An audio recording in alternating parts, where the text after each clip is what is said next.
Hey everybody, I'm Luca and welcome on my culinary journey. Today's show is all about Roland products. We have a couple of great items that we're going to use: a dry mushroom, some Israeli couscous, and a balsamic glaze. So this is what I'm creating. I'm a panzanella salad, mozzarella old world bread salad.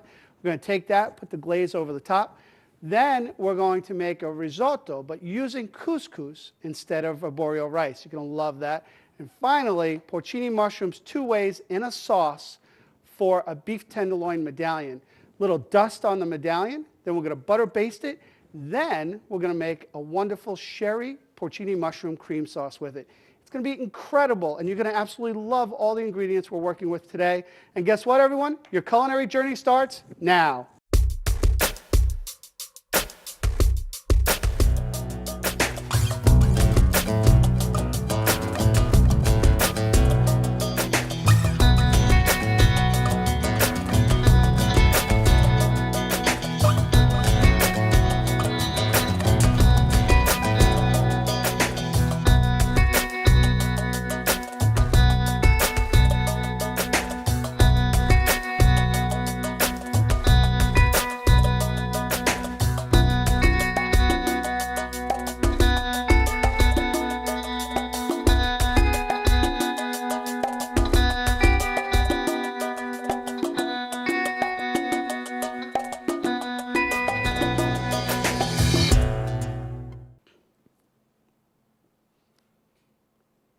Hey everybody, welcome back. We're going to start off with our panzanella salad. So remember what I talked about. We're doing a panzanella salad, we're doing an Israeli couscous, and then we're going to be doing beef tenderloin medallions using dry porcini mushrooms. You're going to absolutely love it. Let's start with our panzanella salad. So first we need a mixing bowl because we're going to get it in there.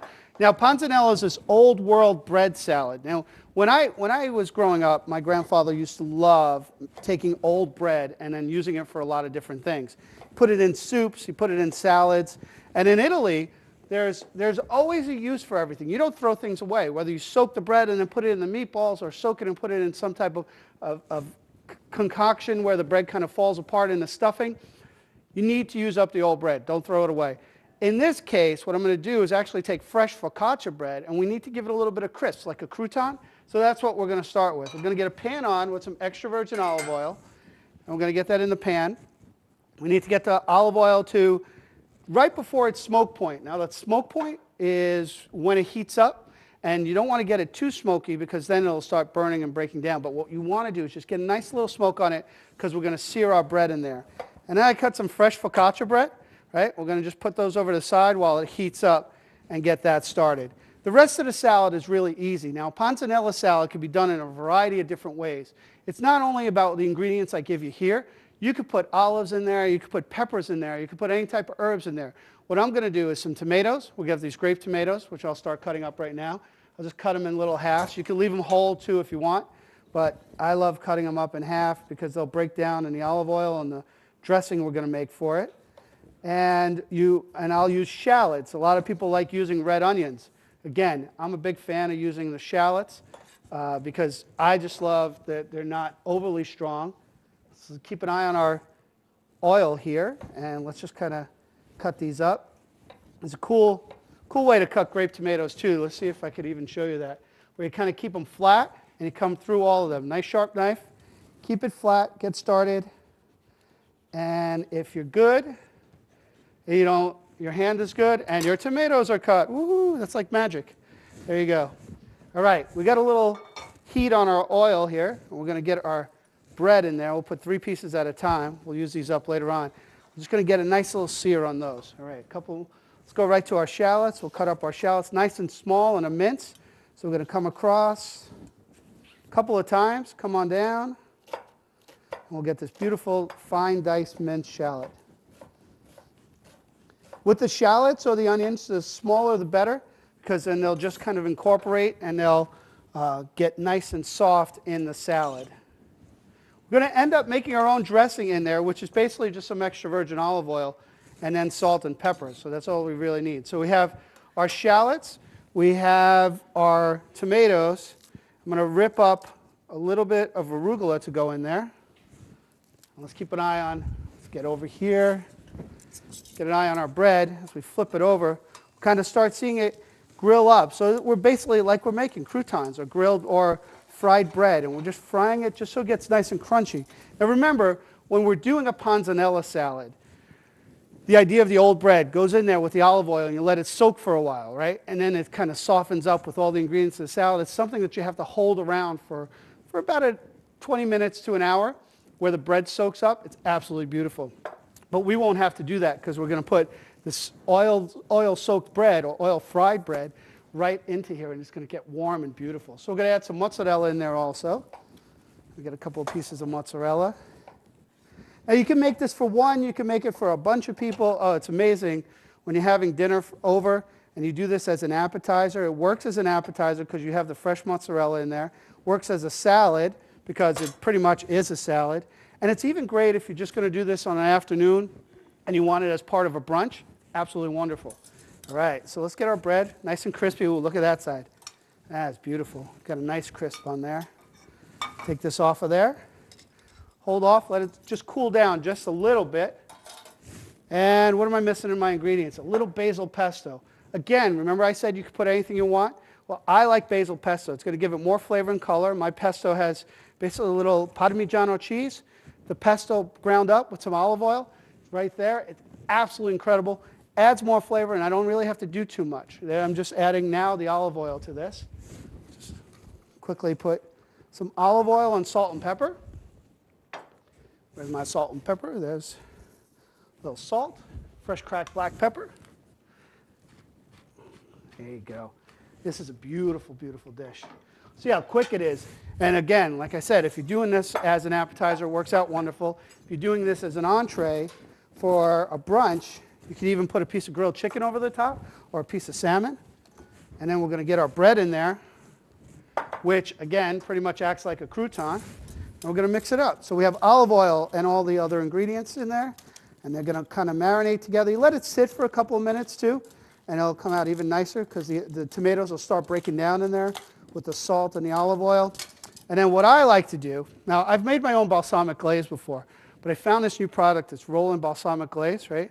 And it comes with its own applicator. Now balsamic vinegar comes from Trebbiano and Lambrusco grapes, and they're set up in a cask, so you get this nice dark, rich color. Absolutely amazing flavor. And if you just do that for balsamic vinegar, you could reduce down your balsamic vinegar. But why do it when you could buy it? So I bought this. It works great. So I use it as a plate decoration. So I just put a little bit on the plate. And you can do whatever you want. You could just kind of do a nice little display. And then when you have friends over, they'll think they went to a fancy restaurant at your house because you take this gorgeous salad, put it in the middle of each of their plates. Oh, look at that. That's beautiful. That's incredible. What a great way to start off the show. And we really don't have to do anything else. We could just stop right there. But it gets even better as we go. We'll put a little bit more on top, just as a decoration. First dish. Now, when we come back, what we're going to do is the Israeli couscous. We're going to treat it like it's rice and make a risotto out of it. While we're doing that, we're going to take some porcini mushrooms, dust the beef tenderloin, do a little butter basting, and then finish it off with an amazing sauce. So don't go away. We'll be right back. Absolutely incredible.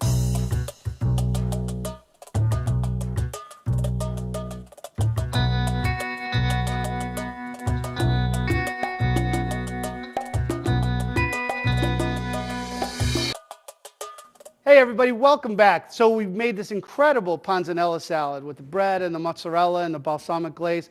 We really need to bring it up to the next notch by taking our Israeli couscous, substituting that for rice and making a risotto. So we're going to get that started. At the same time, we'll get our beef tenderloin medallions working with our mushroom dust and our mushroom into the sauce. We'll talk a little bit about that in a second. So first, we're going to get some shallots cut up to put into our risotto. We had shallots that we were working with before. Just going to kind of rough chop them into there. And we'll get our pan on in the back. There you go. So we'll get those cut up. And again, I like using shallots. You could use plain onions. So we're going to do almost like you would do a rice pilaf, where we're going to saute our onions, and then we're going to also saute our couscous in here just a little bit. On the back of the stove, I have some chicken stock working. We're going to get that up to temperature. Again, like you make a risotto, risottos are made with an arborio rice. which are generally a rice that's a medium grain rice, has a lot of starch in it. This cooking method for making a risotto allows that starch to come out, make it nice and creamy. We're going to do that same thing with the couscous. So, and since couscous is made just like a pasta, it's from durum wheat semolina, and that semolina is then rolled into little balls and then toasted. So you have all this flavor. What we're going to do is actually bring out more of that flavor, treat it like a pasta, and give it a whole different feel. So we'll throw some couscous in there. This is a tricolor couscous, has a couple of different flavors on it. And we'll just toast that up a little bit. Get a nice nutty smell from it. Don't want it to burn or change color, but you do definitely want it to get this almost nutty smell to it that comes off of it. So we'll let that cook a little bit. Keep on top of it. Don't go away from there. Our ingredients in our risotto are also going to be a little bit of sage and pancetta, and we'll get that in there too. So we'll get our pancetta ready for later on. I mean our sage ready for later on. And we'll get our pancetta. We'll cook a small piece of pancetta that we'll add to our mix. All right? So we're going to render this down separately in another pan and then add it to it because we're going to give it some more flavor. So cut that up. Pancetta is basically the same thing as bacon is, but instead of being smoked, it's salt cured. So you could actually eat it the way it is. Growing up, I used to have pancetta sandwiches with lettuce, tomato, and onions. Oh, they're so good. With a little extra virgin olive oil. It's something I grew up eating. So we'll get that cooking in a pan in a second. Let's check on how this is toasting up. You got the onions cooking down. Actually, you know what? We'll save a step. We're going to render this down right in as we cook here. So we'll get our pancetta right in the center of that. Just going to bring more flavor into that. We're not going to get rid of the fat or anything that gets rendering down. Give it a little bit of salt. Anytime you put salt on a meat, it's going to help extract the fat and the liquid, and that's what we're going to do here. That salt's going to help extract the liquid, and it's going to add to what we're doing. Let's turn this down just a little bit, and we'll get that all cooking in there. Oh, this is going to be absolutely beautiful. All right. Cook that nice on low. We're going to take our time with our risotto using the couscous, and then let's get over here and talk about what we're going to do for the mushrooms. Now we're going to do the mushrooms two ways. One way we're going to bloom them, and then the other way we're going to use them as a dust on top. So what I did here is I got my little blender ready with some mushrooms in there. They're dry mushrooms. They're cultivated, and then they're cultivated or wild, but mostly they're farmed. That you get porcini mushrooms end of summer, early part of fall. They're picked fresh, and then they're dried. One, to make sure that they stay for a longer period of time, and two, to really enhance their flavor. They're aromatic, they're incredible flavor, and you could use them in a lot of different preparations. So here we go. We're going to grind this into a dust. Now watch this. Watch the smoke. So we're not going to be able to grind all of it into a dust, but that's okay, because what I'm going to do with it is I'm going to be able to use it in a couple of different variations. All right, so we have our pancetta rendering down. Our couscous is toasting up nicely. What I'm going to do is turn this up just a little bit. We're going to add some pepper to this because we already added salt. So we're going to layer our flavors in there. So we have salt, pepper, oil. We have the pancetta rendering down. And now we're going to start gradually adding our stock into there. So I'm going to take the stock that's around the same heat. Now you want to make sure when you're making risotto in any form, whether it's the rice or this way, that your stock is the same heat as what's going on in the pan, relatively. So we've gotten this up to a simmer. That's pretty much what the pan is up to. And we're going to get it in there and let it start extracting. Give it a little stir. We're going to let it start extracting the starches from our little pellets there. Perfect, all right? Let's let that simmer a little bit, kind of cooking down. We'll go back and we'll stir it from time to time. We can't go wrong there. Here we have our little mixture of some pieces and then some dust. So what I'll do is I'll just basically take a colander in a big dish, and I don't need a lot of the dust, so I just need it to coat. So we're going to take this and we're going to get some of that dust out of here. There you go. And the pieces we're going to use here with my sherry wine. Now what I want to do with the pieces, I'm going to actually let them bloom in the sherry wine because they're going to add flavor to our sauce a little bit later. So we'll take some pieces into the sherry wine. We'll let them bloom. They'll kind of reconstitute right in there. Never, ever throw any of this away. That's incredible. It's so much flavor. You could use it whether you're making into a risotto. If you want to add it into this risotto, you can. You can actually, maybe we can. Maybe we'll do that in a little bit. Ooh, let's try that out. You could add a little bit into the risotto with the liquid, or again, into any sauce or any pasta. All right, let's just kind of mix that up. Ooh, that's going to be great for our sauce a little bit later on. This is for our beef. And then with the beef, I'm just going to add a little bit of salt to this. But before we do that, let's swing back over here. See how that's kind of all the couscous is absorbing the water, right? Look at that. That's beautiful. And then the pancetta's in there. You got the shallots. Absolutely gorgeous. Let's add a little more stock to this. You don't want to get it all the way to dry because you have a tendency you might actually burn it. But we're going to get it just enough where it's kind of absorbed the water that it's covering it. And it should come up to about 4 times the size, so what we started with. The couscous will grow in about 4 times the size. So that way, little by little, we're going to see it grow. All right. In the meantime, what I'm going to do here is dust these with salt on one side and then get a good amount of the porcini on there also. These are going to be absolutely beautiful. Okay, we got one there. We'll do about 4 of these. Put salt on that side because we're going to actually salt and flavor the sauce too. We're going to get a beautiful sear on this. All right, so we got the couscous working. I'm getting this ready to do a sear on. What I like to do is I'll get the rest of these 4 going, and then when we come back, we'll see that couscous kind of coming together into a beautiful risotto. We're going to pan sear the beef tenderloin medallions, serve them together, and you're going to have a wonderful dish that accompanies the panzanella salad that started with it. So don't go away. I'll do the last one. When you come back, we'll start searing our beef.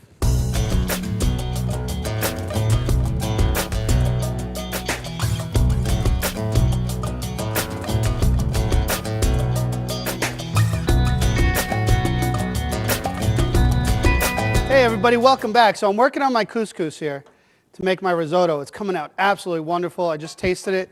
Still got a little crunch to it, but we're kind of bringing that together.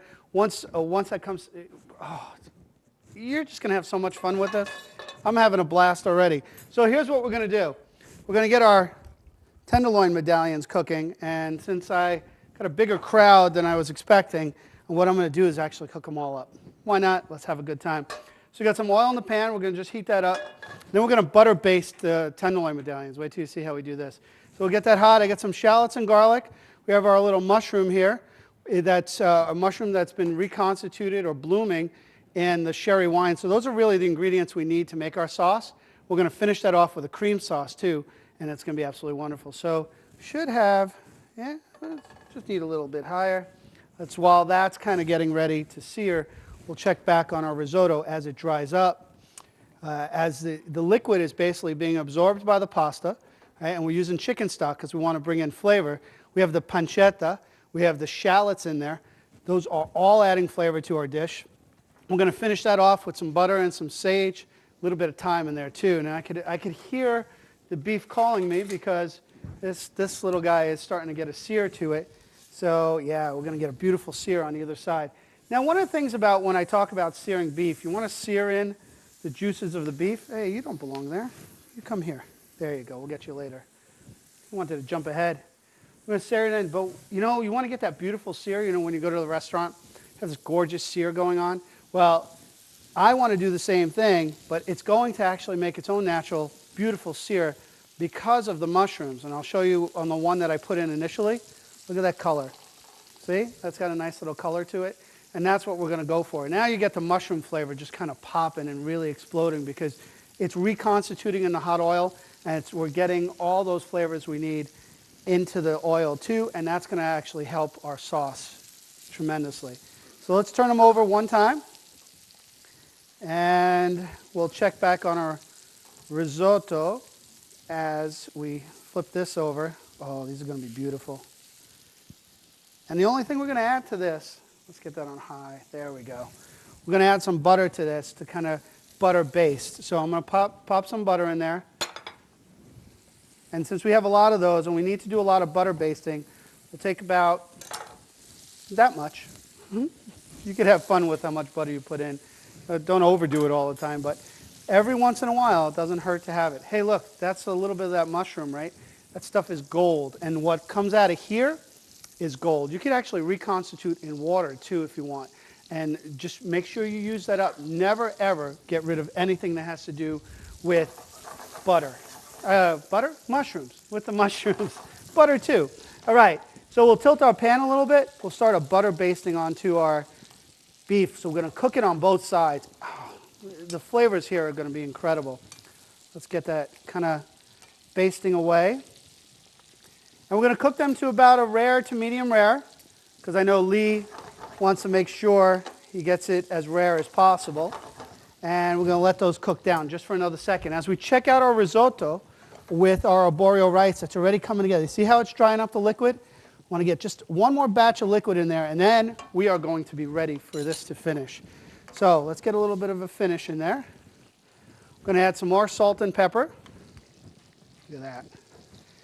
Now again, we've basically taken pasta with the couscous, and we created a risotto dish out of it by cooking it in layers, bringing out a lot of their starch, and then just making it creamy. We're going to finish off with a touch of butter or cream, whichever you prefer.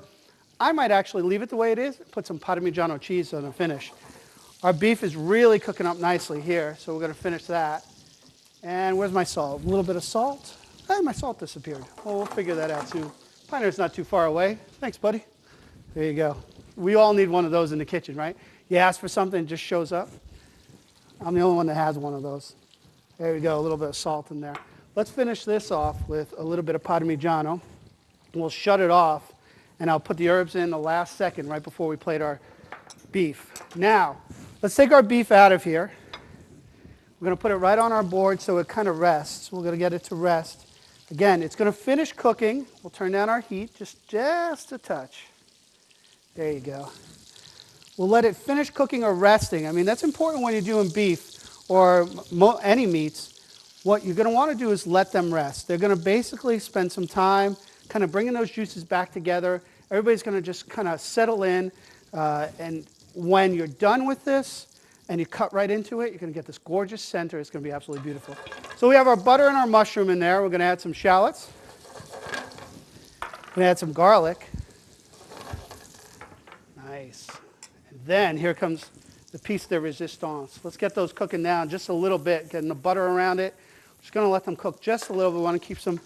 Now we're going to add our sherry that's blooming our mushrooms in here, the porcini mushrooms. There we go. And if I did it right, Now the safe way to do it at home is really to take it away. Make sure you place it down flat on the pans, because what's happening here is that the alcohol is like popping up out of the air, and it's bringing with it a lot of fat and the alcohol all kind of coming up together. That's what's igniting. But we really just want to get rid of that little hint of bitterness that the sherry will have, but we want to keep the flavor. You're not reducing out all the alcohol by any means. And then we're going to bring the whole dish together with just a little bit of cream. And this is all happening while your beef is sitting there resting and having a good time. And this is how quick it's going to be. We're going to let that reduce down. While that's reducing down, watch that. I'm going to get us a couple of plates, which are on this side, and some fresh herbs, and then we can't go wrong with this. I'll plate right here so you get a good look at it. We've got the sage that I want to add to my risotto. So our risotto has the fresh sage. It's going to have some fresh thyme. It has the pancetta. Remember, the Israeli couscous is taking the place of our arborio rice, right? And let's get a little sprig of thyme in there. Ta-da! Kind of just pull them off the stem like that. All right. Look at that sauce coming together. Oh, you just wait. This is going to be absolutely beautiful. Let's bring in some of those flavors too together. So we have our mushroom in here. We'll just put a little fresh parsley in this one. Again, chopping it last minute. The oils will release. And we have that going on. So let's plate this real quick. And then you could go and make this at home. So our risotto. Oh, look at that. Israeli couscous for our risotto with the sage and the thyme. And get a couple of these medallions on here. Now I'm going to do There you go. A couple of medallions on there real quick. Now let's put a little bit of sauce on to finish that plate. There you go. So we're going to get these great flavors of the mushroom two ways on there. Then we have the great flavor of the couscous adding to our risotto without using rice. It actually cooks a lot quicker than you would if you did a rice risotto. And there you go. If you want to, heck, we have it. Why don't we add a little bit of balsamic onto the plate just for decoration? And that balsamic, that little tart sweetness, it's going to make a great look. So beef tenderloin, an amazing sauce, the risotto with couscous. What more can you ask for? We just had a great time. Took no time at all to make this. We have a lot of extra steak that I know is going to find a home. And I hope you enjoyed it as much as I do. And I'll see you next time on A Culinary Journey.